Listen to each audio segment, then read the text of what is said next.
Selamat pagi anak-anak, Om Swastiastu. Hari ini kita akan bahas tentang media berkarya seni rupa ya. Dan minggu lalu kalian sudah belajar tentang unsur-unsur dan prinsip-prinsip berkarya seni rupa ya. Nah, kalau kita berbicara media berkarya seni rupa, itu akan menyangkut bahan, alat, dan teknik ya nak ya. Nah, tujuan pembelajaran hari ini adalah nanti peserta didik mampu memahami, menjelaskan bahan, alat, dan teknik berkarya seni rupa 2 dimensi. Dan peserta didik mampu menerapkan teknik berkarya seni rupa 2 dimensi sebagai alternatif untuk memvisualisasikan informasi cara pencegahan penularan virus COVID-19 sehingga pembelajaran menjadi lebih bermakna dan bermanfaat untuk kehidupan kalian ya. Nah, yang pertama kita berbicara bahan. Nah, anak bisa mengamati gambar yang ada di situ ya, itu adalah bahan berkarya seni rupa. Nah, bahan merupakan material habis pakai yang digunakan untuk mewujudkan karya seni rupa. Ya, kemudian berdasarkan sifat materialnya, bahan berkarya seni rupa ada dikategorikan ke dalam bahan keras dan bahan lunak, bahan cair dan bahan padat ya, demikian seterusnya ya. Nah, kemudian yang kedua adalah alat ya. Anak bisa melihat di situ ya. Silakan diidentifikasi ada apa saja itu ya, Nak ya.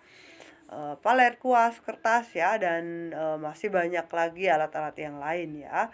Nah, seterusnya adalah kita bahas tentang teknik ya. Ini yang menarik ya, Nak ya. Nah, kalau berbicara teknik ya, ini ada dalam membuat atau menggambar ya. Dalam menggambar nanti kalian akan menggambar model ya, Nak ya.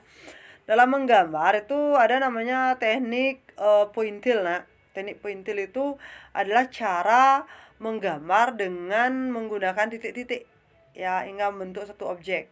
Kemudian itu lihat contoh gambarnya. Kemudian yang kedua itu ada teknik dusel, Nak. Teknik menggambar dengan menggosokkan pensil nak ya, sehingga tercipta kesan gelap terang ya. Gelap terang itu dari penerapan gosokan yang tebal tipis ya nak ya. Alat yang digunakan ya tentu saja pensil ya, bisa krayon juga, bisa konte ya nak ya, bisa pastel ya, banyak bahan-bahan yang lain yang bisa digunakan. Kemudian yang ketiga itu ada teknik blok, nah teknik siluet ya. Jadi teknik siluet itu artinya cara menutup objek dengan menggunakan satu warna. Ya, ini kebetulan warnanya yang digunakan hitam ya. Kalau anak mau misalnya merah atau warna lain ya silakan. Ya, itu teknik blok. Nah, jadi menutup objek dengan menggunakan satu warna itu ya. Kemudian setelah teknik siluet itu ada teknik akuarel. Nah, teknik akuarel itu artinya teknik basah ya, menggunakan air. Nah, jadi kalau menggunakan kertas itu airnya lebih banyak sehingga warna itu menjadi encer dan serat-serat kertas tertutup ya. Itu sapuan basah menggunakan cat air ya nak ya, watercolor gitu. Nah, kemudian ada teknik arsir yang kelima. Teknik arsir itu dibuat dengan menggoreskan pensil. Nah, bisa tinta, bisa spidol ya. Jadi dikuaskan secara berulang atau digoreskan secara berulang. Itu namanya arsir. Nah, sehingga membentuk kesan gelap terang, gradasi gitu ya. Atau bahkan menjadi ada kesan dimensi ya. Kayak burung itu anak lihat kan ada kesan dimensinya ya anak ya. Padahal itu hanya 2 dimensi. Kelihatan volumonya itu ya. Itu dengan teknik arsir ya. Nah, kalau kita bedakan jenis-jenis teknik arsir itu ada teknik arsir biasa nak. Kalau teknik arsir biasa itu dibuat garisnya sejajar ya, sesuai dengan bentuk gambar yang diinginkan nanti ya. Kemudian ada arsir silang. Nah, kalau yang arsir silang ini melibatkan 2 lapis garis ya nak ya, 2 lapis garis untuk mendapatkan kepadatan. Ya, untuk mendapatkan kepadatan artinya kerapatan bentuk benda gitu ya.